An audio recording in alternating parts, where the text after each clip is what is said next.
বীরগঞ্জে পৌর বিএনপির নির্বাহী কমিটির আলোচনা সভা অনুষ্ঠিত। মোজাম্মেল হকের পাঠানো তথ্যচিত্রে বিস্তারিত দেখুন। দিনাজপুরের বীরগঞ্জে বাংলাদেশ জাতীয়তাবাদী দল বিএনপি বীরগঞ্জ পৌরশাখার উদ্যোগে পৌর নির্বাহী কমিটির এক আলোচনা সভা অনুষ্ঠিত হয়েছে। শনিবার ২০ ডিসেম্বর ২০২৫ রাতে বীরগঞ্জ সরকারি কলেজের শিক্ষক কমন রুমে এ সভা অনুষ্ঠিত হয়। সভায় সভাপতিত্ব করেন বীরগঞ্জ পৌর বিএনপির সভাপতি আমিরুল বাহার। আলোচনা সভায় প্রধান অতিথি হিসেবে উপস্থিত থেকে বক্তব্য রাখেন দিনাজপুর ১ বীরগঞ্জ কাহারোল আসনে বিএনপির মনোনীত ধানের শীষ প্রতীকের প্রার্থী মোহাম্মদ মঞ্জুরুল ইসলাম। তিনি বলেন, দলকে সুসংগঠিত ও গতিশীল করতে নেতাকর্মীদের ঐক্যবদ্ধভাবে কাজ করতে হবে।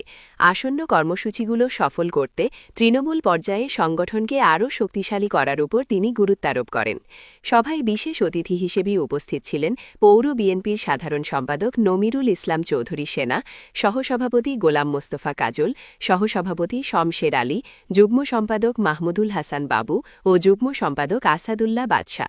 এছাড়া উপস্থিত ছিলেন পৌর যুবদলের আহ্বায়ক আরিফ মাসুম পল্লব, সদস্য সচিব আলহাজ মোকাররম হোসেন চৌধুরী পলাশ, পৌর বিএনপির সাংগঠনিক সম্পাদক মুকুল ইসলাম সহ পৌর বিএনপি ও অঙ্গ সংগঠনের বিভিন্ন স্তরের নেতাকর্মীরা। সভায় দলীয় সাংগঠনিক বিষয়, বর্তমান রাজনৈতিক পরিস্থিতি ও ভবিষ্যৎ কর্মপরিকল্পনা নিয়ে বিস্তারিত আলোচনা করা হয়। বক্তারা বলেন, তৃণমূল পর্যায়ে সংগঠনকে আরও শক্তিশালী করাই দলের প্রধান লক্ষ্য। আলোচনা ও পারস্পরিক মতবিনিময়ের মধ্য দিয়ে সভার সমাপ্তি ঘোষণা করা হয়।